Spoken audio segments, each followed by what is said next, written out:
Welcome to the Marketing Drip, where we drip tips to scale your business digitally. Abby here, and the topic today is specifically for all my dentists out there.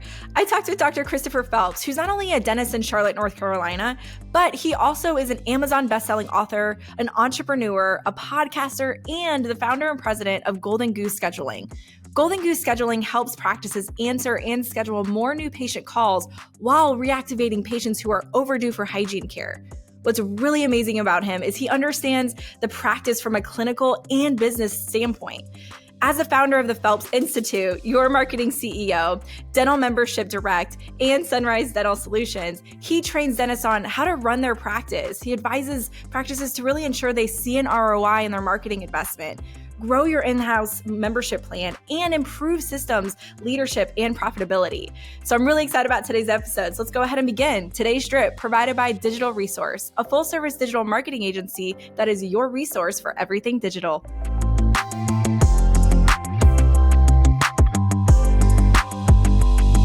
Hey, Dr. Phelps, thank you so much for joining us today and dripping some knowledge. I'm just so excited to be able to chat with you. Me too, Abby. Thanks for having me on.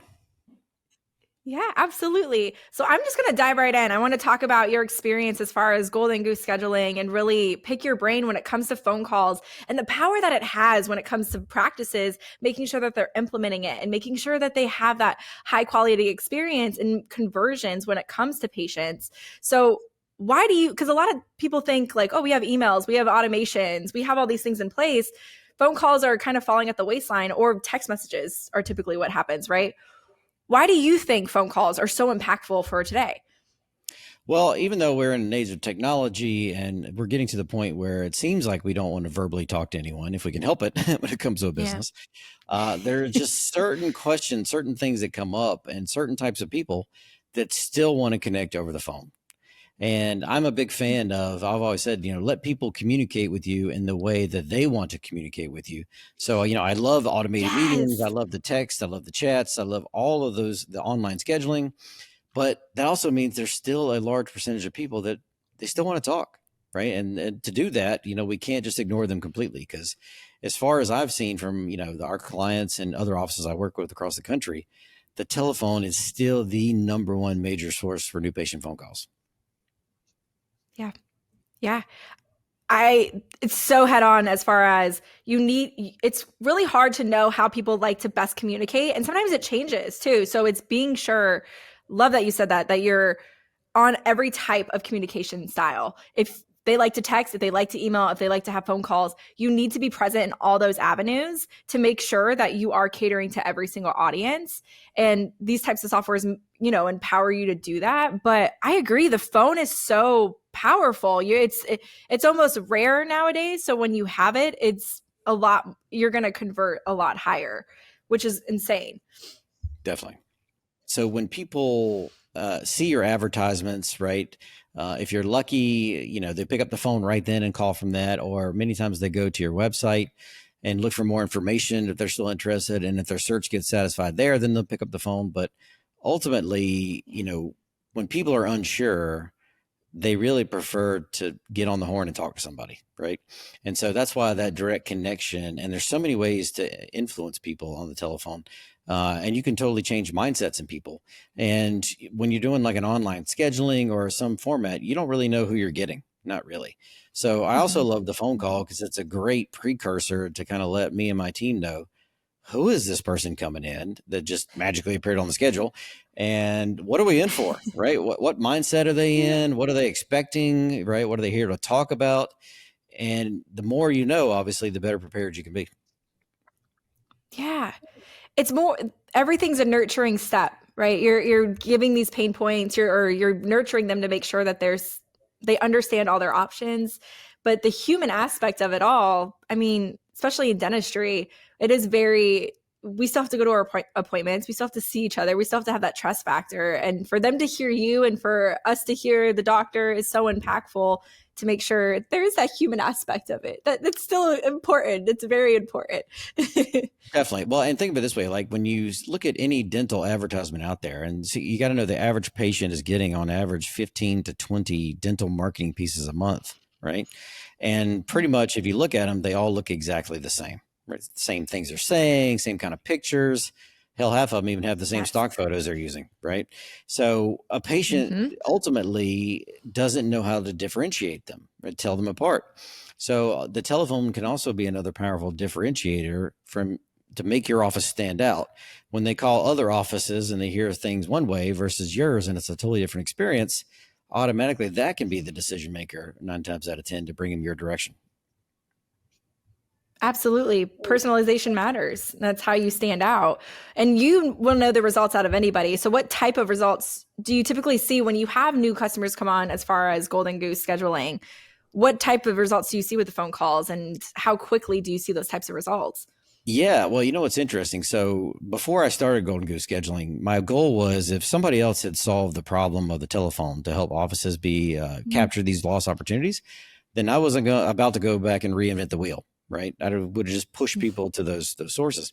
So there was a time where I had a call tracking program, and I tracked dental marketing for dentists all over the U.S. and Canada and the U.K. and in Australia. And amazingly, side note, everybody has the same problem on the phones, no matter what country we're in, which is kind of interesting. But at the same time, what I noticed Interesting. was, Yeah. yeah, so because my clients were using the different marketing companies, I had real data on their actual results, but they were also using all the major call centers. So I had real data on their results as well, which I found interesting. So, I started looking at Wow. them and, it was actually saddened by the results I saw when they were missing, not answering a significant number of new patient telephone calls for their clients. Right. And it's kind of like, well, isn't that what they paid you for? But you couldn't answer their phone. Okay. And on top Right. of that, when they did answer the phone, their conversions were worse than that office's team. Okay.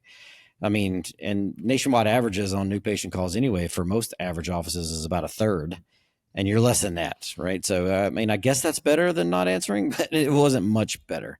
So, I really set about to, I really, I really set out to solve that problem, right? And to really dive into the why behind that issue, and then to make sure that with this golden goose that I was building, uh, we we figured it out, right? And so that's why I've been proud. Our nationwide average over the last 3 years has been over 90% conversions.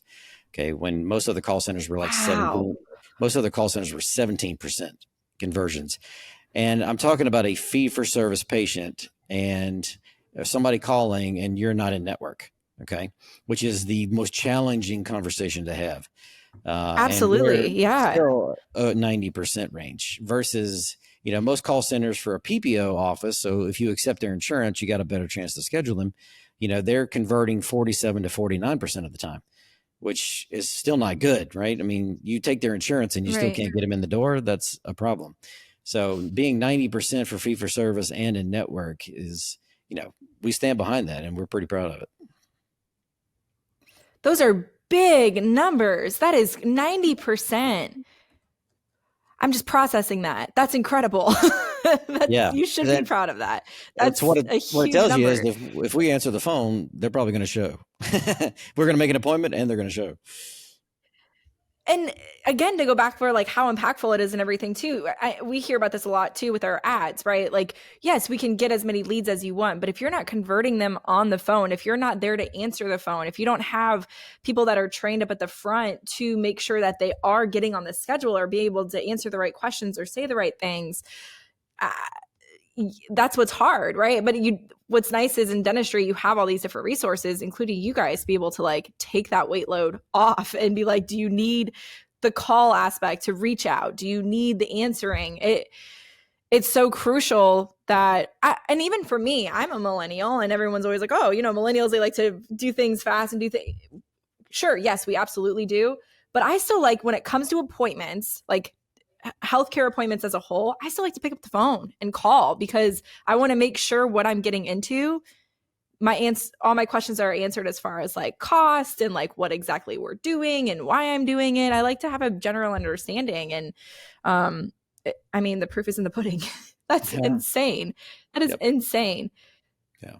So guys, don't only have a good phone system, make sure you know how to work the phones as well, or team up with the right people that do, because that's a lot of appointments that could be missed. Well, Oh, which I is always scary. say we make everybody's marketing better. Okay. Meaning there's Yes. lost opportunity that happens in every dental office in this country. It is impossible for you to answer every one of your new patient phone calls, especially because the way we run the front desk makes no sense. Because we put people up at the front who instinctively are built to start a task, finish a task, and then move on to the next task to be successful. And now we put them in a position where the only thing that's routine is multitasking, constantly forcing them to shift their focus away from what they really need to be focused on, the existing patient in that office and their experience, right? So we've got them on phone with insurance companies. We've got them on hold with this company. They're confirming calls over here. They're trying to check somebody in, check somebody out. I mean, oh yeah, and by the way, I got to be perfect on the telephone and try to get this new person in. It's It's true. like, it makes no sense. And so, Right. I mean, I can't blame the data that we see, right? And the reasons people struggle makes complete sense to me. Um, So the I good mean, it news sounds like is it kind of there's a comes better down way. to shift of focus. Would you say like I have to shift from here to there? And even we always say, right, like the standard is smile when you're on the phone, but it's like sometimes I just talked to the insurance company. I couldn't get what I needed. Now I have to call a plumber because something's leaking. And now I have to Right. and now I'm supposed to be happy. What now? I am And you're like, so what do you want? Get so out of it. that's a really good point. I've never heard it explained that way. It Yeah. is just putting yourself in their shoes, and office managers have, or just admin as a whole, they have so much on their plate. And I don't know how they do it. Whenever I meet with an office manager, I'm like, you're doing great. Like, I don't know how you do it. And it's a lot of pressure to run the office. And with so many aspects and to have those to-do lists to check them off, but they're so wide range. But I always like whenever I have somebody on this show, it's always nice to talk about it is your board of experts, right? It's understanding that there's other people out there that do things great. And it's teaming up with those right people and trusted people that can handle that to alleviate the stress and the pressure of some of your team. But to your point, sometimes it's not their fault. Like it's not on them. It is either a lack of training or it's just resources or just why have that pressure on them when somebody else can do it and do it better, and it'll actually save you more money and potentially, and for you guys, have that ROI for it only to make Yeah. sense, to have third parties help you out and to make sure that you're covered in all aspects of the business so the pressure is alleviated across the board. Yep. And I always tell our clients, I'm like, look, guys, the day that comes where you're paying me and my company more per month than you would pay somebody to just sit there and do this Yeah. job and answer the telephone. Well, guess what? That's the day you hire that person, right? Now the Yep. data justifies the expense, Yeah. and you bring it in house. But until that day comes, you know, I appreciate your feeling that you're doing okay on the phone, but the facts are different. Yes, feeling versus facts. I always love that. It's Mhm. you're feeling a certain way because the pressure's on, but what does the data actually say? And stick to that. Stick to what brings results because that's what matters at the end of the day. And we Yep. talked briefly about new patients, and I Yep. want to make sure we hammer this down. So when what do you typically find that practices miss in order to secure new patients? Yeah, I guess that. Yeah. Well, think of it this way. So what I realized is listening to, well, let me track back. So back in Yeah. the day, early on, when I was spending $36,000 a month in dental marketing and getting 60 new patients for those efforts, 30 at one office and 30 at the other. You don't have to be a math major to realize that is not a good check to write every month, and something is not working in your marketing. That was actually the impetus for the book I wrote, the complete book on dental marketing. But ultimately, what I realized was our problem was on the telephone. We did not answer 254 new patient phone calls a month from marketing sources. Wow. So I literally paid for the phone to ring, and nobody could do that. And when my team did answer, we made an appointment 24% of the time with a 17% no show rate. Okay. So once I saw that data and I threw up a few times, then I realized I had to figure this out, right? Because this is killing me. So I listened to thousands of my team's phone calls, and now have listened to hundreds of thousands of other people's phone calls. So what I realized is that our teams are not able to answer the phone for one of two reasons. One is that the patient is putting up a barrier to scheduling, and the team didn't have the training to really understand what's the mindset of this person and what do I do with them? How do I change this outcome? So they didn't have the skill set or the knowledge of what to do with the phone call to get around that barrier. The other half of the problem was it was our team members putting up the barrier to scheduling the patient because they think they know who they're talking. Yeah, because they think they know who they're talking to. They're prejudging them. Oh, I know this person. That's just like Mrs. Jones that was here the other week. Yeah, we don't want that. No thanks. So let me just go ahead and take care of this right now. So Oh my putting up these gosh. Yes. preconceived notions, like, you know what they say, like why you shouldn't assume anything, right? But that's what they're Makes an doing. ass out They're of you and me. assuming Yeah. it does, right? So they assume they know the patient understands what their problem is, or they assume they know what that patient's problem and issue is. And 9 times out of 10, they're wrong on both accounts, right? So it's trying to teach them to get out of that mindset for themselves. And there's a difference between the person who calls and says, do you take or accept my dental insurance versus someone who says, are you in network with or do you participate with my insurance? Those are two very different people and two very different mindsets and strategies on how you handle them. But our team hears them as the same person sometimes. That's the problem. Oh my gosh. That is mind blowing.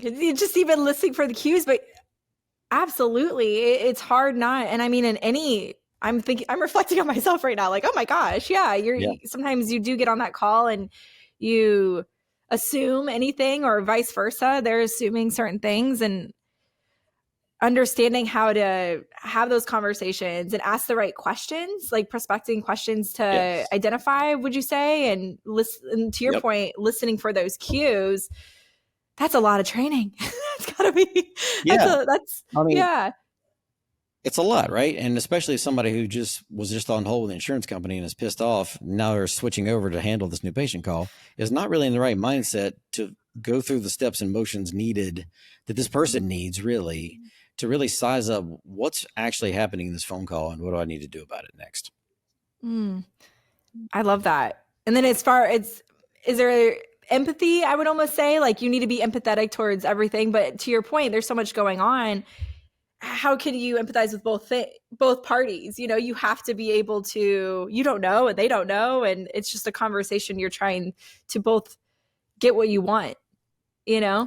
That's complicated. Well, one of the things, yeah, all of my agents have gone through my influence and persuasion training program. So, kind of the things I teach them are these little shortcuts we can do, like to build trust on the telephone quickly, to connect with that person kind of instantly. So, for instance, if, there's a dog barking in the background, and my team member has a dog and likes dogs, they know to say, bring that up in the conversation to start it.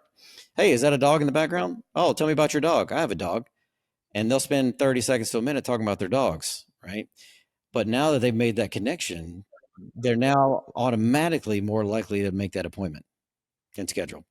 And that person's more likely to show as a result too. So, there's these simple little things you can do, but like you said, it comes from asking the right questions and knowing that this is the question I need to ask at this time. Well, obviously it is different too. I mean, you have the new patients that there's more of that trust. You have to build more, because it doesn't exist yet. There's no relationship. There's nothing. This is their first impression of you. And then we've talked about that, right? But now there's the angle of reactivating existing patients. They came in, they saw you at some point.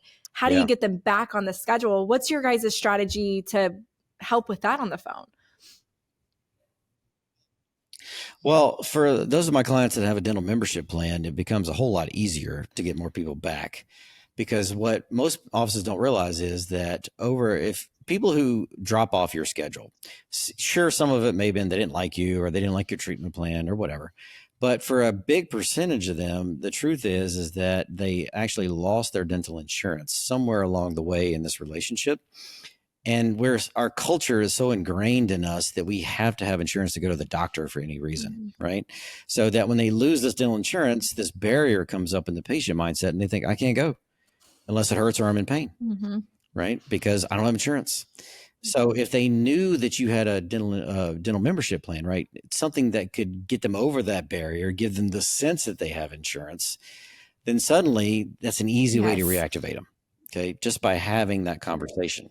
And I've seen offices reactivate 40% to sometimes 60% of their overdue people just by adding a membership plan and promoting that to that's a target market to hit. Yeah. You got to hit. Okay. So that's an easy one, right, to try to reactivate. The other ones is that we try to look at convenience as another factor because that's another thing that keeps people away. So if the offices, a lot of offices will start doing after hours, like after work hours, so they'll go to 7 p.m. or maybe they'll start the day early one morning, or maybe do a Saturday here and there, but they don't do a good job promoting that to those patients, right? So letting them know you do this now, and if the barrier was you can't take off work or school to come in, well, we got you covered. We got something for you now. We didn't before, but now we do. So that can go a long way to getting more people back in the door. So ultimately, we do the best we can, and try to figure out early on in the conversation with that patient, what was the thing that Mm. kept them away is really what we're trying to get at when we talk to them. And if the thing that kept them away is in our control, meaning they don't have insurance, well, I got something for that now. I can control that and give you a better and make you another offering. If it was ours, well, we can make you another offering. Or is it out of our control? Mm. Right? Well, doc made me wait an hour and pissed me off, and the team, she looked at me the wrong way. Okay, yeah, nothing we Yeah. can do about that. But at least we know that we're taking you off our list. Right, right. So, It's all about accurate data too, and making sure that you're documenting that and making sure that it makes sense. And I love that you guys even uncover those needs, because great feedback is how you're going to be better as a practice. There's some things that, yeah, if you added a membership plan since the last time that patient was in, it's great to highlight and even know, oh my gosh, a lot of these people don't know that we have that membership plan. I would encourage, then you better be sending out an email to everybody to blast them and let them know that that exists in general, if that's feedback that you're getting. And then also helping to reactivate by the phones and through email and text. Like that's so powerful. And even, we've gotten multiple people complain about, they thought our office looked dirty. Oh my gosh, if that's a good percentage, maybe we should clean up our office and make sure it's presentable or whatever that may be. It's always great to have that feedback and understand where it came from. Or to your point, they're just they're not loyal to our practice, and that's okay. We can't please everybody. We can't have everybody. They can find the practice that suits them best, and that's okay. But at least we know. So going back to what we're talking about, like, when we try to reactivate these patients and our goal is to get to if we can, the root cause of what's kept them away, I call this finding the red carpet problem. And the goal of that is, back in the day when I was noticing my own patients becoming, staying away longer than they should have, especially people that surprised me, like I thought I'd connected with or whatever. And I noticed they used to refer a lot. Then suddenly they're not referring like they used to. I'd reach out and I would be the one to call them because I just wanted to know, right? And I'd say, hey, no judgment, but just hadn't seen you in a while. What's going on? Everything okay? And they were thinking, well, sorry we haven't been there in a while. We were thinking about going to a different place, or we haven't referred as much lately. And I was like, is there any reason for that particular? Did somebody make you mad? They're like, no, it's just, we liked, you were always up to date on the latest technologies and state of the art. And I don't know, the places look kind of weathered lately. And I was like, weathered? Really? Which part in particular? And they're like, well, I mean, even when you walk in, the red carpet out front. And I thought, the red carpet out front, because what I didn't tell you was that was part of our quote unquote red carpet service. A way that we would kind of stand out from other businesses in the business park was we had a big old red carpet right out front, so we could tell new Oh patients. my gosh, I love that. Yeah, we could say, hey, look Yes, at such the a red great carpet, idea. and you come to the right place. Yeah. And but my cheap ass had not replaced that red carpet in some time, and it they were right, it looked weathered. They're So calling you out on it. yeah. And I was like, oh, Yeah. yeah. But like, you know what? Done. Red carpet replaced. Right. And just something as simple as that suddenly will get more people back in the door and get existing patients to refer more because now they feel confident referring again. And I thought, damn, all right, whatever the problem is, we got to get to the red carpet problem and figure it out. The power of making the ask, like just simply asking, what can I do better? How can I make your experience better? How can I get you back? That's such a you got amazing feedback, and look, that made you make a difference in your practice. And I think that's so key that people forget about, right? Just make it's as simple as making the ask and having that conversation, because it shows that we want to be better and we want to have a nice home for people. But that's also understanding like not everybody's gonna be a good fit, and that's okay, but just making sure that you are growing and getting better as a practice because of it. That's a hard thing to do, though. That's a hard thing to like swallow sometimes. Yeah. Well, So and good like I for said, you. that's why we spend a lot of time with our team training them on how to ask those right questions and get to the heart of these things. And then once you're there, what do you do differently? How do you change that mindset? Yeah. Yeah. We've talked a lot about the phone. We've talked a lot about how really to make sure that people can make those conversions. I want to be able to people can walk away with some tips, right? Like what are tricks that you guys have in your back pocket that you use to get patients to book appointments over the phone? Yeah, good question. Obviously the first thing we mentioned earlier was as soon as possible, make a connection. Okay. Some little similarity, some commonality. If you can find one thing in common with that person on the telephone, you're even more likely to schedule that appointment than you were before. Okay. Another trend that's kind of interesting that we've noticed is that when you're answering a new patient phone call, and in that conversation, if you don't share your name with that person, automatically there's a 40% chance you will not make that appointment. So Wow. through that call Oh, that's tracking company, strong. through that call tracking company I mentioned, I have data that backs that up. That statistically, people that just give their name to that person automatically schedule more appointments than those that won't. Okay, I mean, how simple is that? And you Wow. think, well, sure, they should be given their name on the telephone. Well, again, I appreciate your Yeah, feeling, but what's the fact? Because you'd be surprised how many times they that's don't. right. Okay. So another simple little thing, right? The next thing I would do is that, whenever you're offering appointment times, the traditional thing is, how about Tuesday at 2? No. Wednesday at 8? No.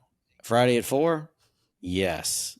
Right. So eventually we don't give people options. We dictate, we tell them what the option is. And that's Mm. it. So in essence, when you just tell people certain things like that, and they don't feel like they have a choice in the matter, then they feel more back into a corner.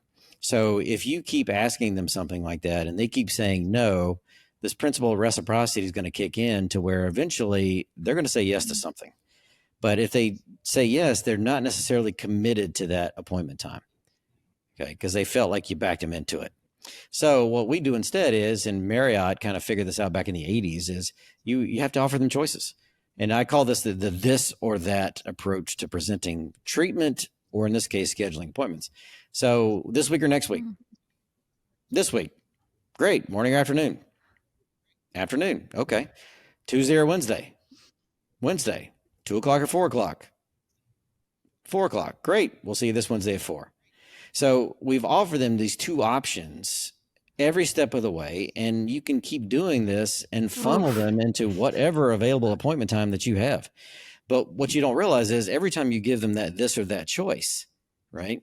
And they choose, they're actually making more and more and more of a commitment to show up. So this is a simple little way that you can get people committed to and decrease your no-shows. And again, you can do this on the phone, or you can have that same conversation with the patient at the chair or when they're trying to check out to make their next appointment. It applies universally. I love that you hit that too, because it's not just about booking the appointment, it's making sure they show up for the appointment. That is the key here for that. But I want to reiterate it because that is so strong. There's communication, getting the name, and this or that. That is the formula. Wow. I'm going to use that myself. That's amazing. Yeah. Yes. Getting them in, but also, or getting them on the books, but also getting them in, getting Yep. them to commit to that. Yeah. And my last little point would be this Yeah. is that don't distract the patient from why they're calling. So people are calling to make an appointment. So my advice would be to make them a freaking appointment and then figure out the rest of the stuff, right? I can get your insurance crap after we've made the phone call. You can tell me all about 1,000 questions you want after we've made your appointment, because you would be surprised how many times it starts out with, I want to make an appointment. And then we interject with 1,000 questions about things that are just going to put up more barriers to scheduling. And then when it comes time to make the appointment, it doesn't happen. Or they ran out of time and the person's got to leave and they don't even get to ask the question to make the appointment. So my philosophy was Oh my always, gosh. you're calling to make an appointment for a reason. So let's make that and then we'll figure it out. Don't hijack the initial plan. Yeah. Oh my gosh. Yeah. Make sure that you are directing them, because we always say this when it comes to marketing too, right? You literally, you want them to act a certain way. Tell them how to do it or what to do and how to do it. So you want them to book an appointment, you better make sure that there's a big call to action button that says book an appointment. You click on it and it better work, and it should be very easy for them to do it. So it's the same thing on the phone. You need to make sure if they're calling to book the appointment, it better be easy to implement, and don't make them second guess it. Don't give them reasons for it. Yep. That goes back to that. Sometimes the team is the bearer. A lot of times. Yeah. But and that comes back to, it's the training. It's having the right resources. It's understanding everybody's roles and what they're great at and making sure that they're doing that specific role. There's focus. We're humans, right? But we need this human aspect when it comes to the appointments to retain them, to keep them. And it's so complicated, but that's what we're all here for, right? To help and assist. Exactly. Well, and that's why I try to stay. And that's why I've spent years trying to simplify it, because it is complicated. Yeah. And I realized when we simplify it, hey, it makes things a lot easier for everybody, and we tend to get really good results. That's right. Well, Dr. Phelps, it has been amazing having you on today. So thank you so much for talking with me today. And thank all of you for tuning in. For all of our listeners out there, Golden Goose Scheduling is actually offering a $0 a month and $69 per new patient that shows up. So what that means is it only costs you if they book someone you already lost. So take advantage of this deal by referencing this podcast. And if you want to learn more about how to fill your schedule through the phone and have Dr. Phelps and their team take care of you, go to goldengoosescheduling.com or send them an email at support@goldengoosescheduling.com. Thank you again, Dr. Phelps. It's been amazing, and I hope to have you back. Thank you, Abby. Anytime.